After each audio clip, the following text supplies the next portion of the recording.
Hola amigas y amigos del Centro de Ética Judicial. En conmemoración al Día Internacional de la Objeción de Conciencia, quiero que recordemos nuestra triada de libertades. La libertad de pensamiento, la libertad de conciencia y la libertad de religión, proclamadas en un mismo artículo en la Declaración Universal de Derechos Humanos, en el Pacto Internacional de Derechos Civiles y Políticos y en nuestro Pacto de San José. En relación a la libertad de pensamiento, les recomiendo mucho el video del doctor Hugo Tulio César Rubio, que pone a disposición el Centro de Ética Judicial sobre el tema de los neuroderechos, como el derecho al libre albedrío y al de la privacidad mental. En este mismo sentido, en una cápsula anterior con su servidora, platicamos sobre la libertad de religión y creencia. Y para ahondar en el tema que hoy nos ocupa, la doctora Dora María Cierro abordó los antecedentes y generalidades de la libertad de conciencia, y el maestro Marcelo Bartolini profundizó en la interpretación conforme y el bloque de constitucionalidad que protege el derecho a la objeción de conciencia en México.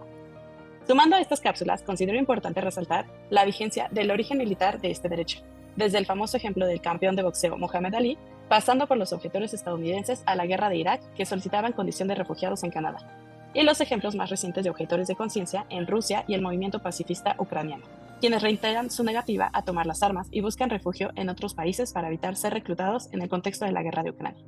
El derecho a la objeción de conciencia ha sido fruto de la progresiva toma de conciencia de la libertad de religión, siendo una manifestación de esta y la concreción de la libertad de conciencia per se.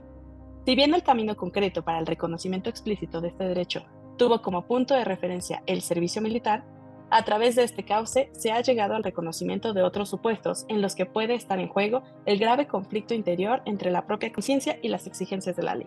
En el caso del Sistema Interamericano de Derechos Humanos, la ampliación de la objeción de conciencia a supuestos distintos al servicio militar aparecen en el informe de la Comisión de 2011 sobre el acceso a la información en materia reproductiva desde una perspectiva de derechos humanos.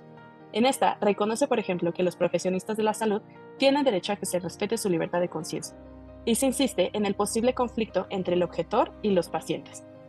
La Comisión Interamericana entonces considera que los estados deben garantizar que las mujeres no se vean impedidas de acceder a información y a servicios de salud reproductiva, y que frente a situaciones de objetores de conciencia en el ámbito de salud deben establecer procedimientos de referencia a los pacientes. Por su parte, el Consejo Europeo, en la resolución 1763 del 2010, reafirma el derecho a la objeción de conciencia y exhorta a los países miembros a su regulación, e incorpora un importante punto novedoso reconociendo a las personas jurídicas como hospitales o instituciones, sujetos que pueden oponerse institucionalmente a determinadas prácticas.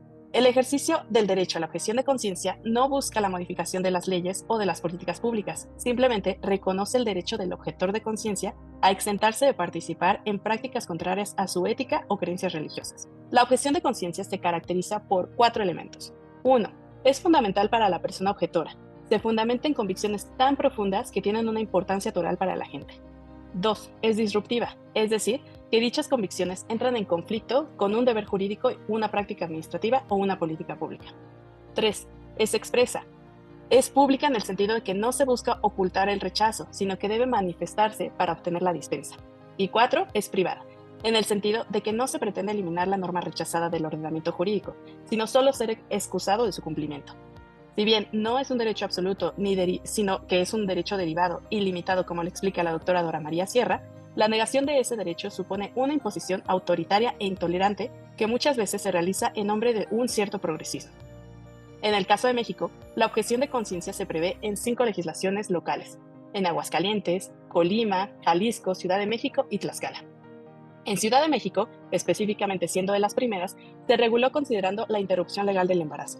En Jalisco, se toma en cuenta cualquier clase de procedimiento médico, lo que puede incluir la implantación de un órgano o la transfusión sanguínea.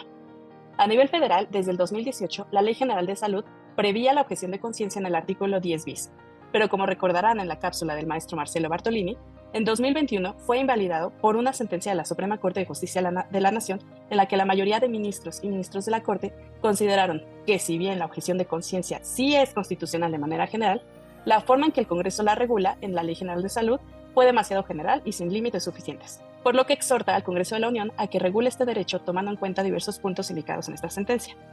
Considerando esto, a finales del año pasado, es decir, en 2023, la Cámara de Diputados aprobó una iniciativa de reforma a la Ley General de Salud que modifica el artículo 10 bis y adiciona otros, regulando este derecho. La iniciativa aún se encuentra pendiente en la Cámara de Senadores y no fue incluida en la reciente reforma a dicha ley en abril de 2024.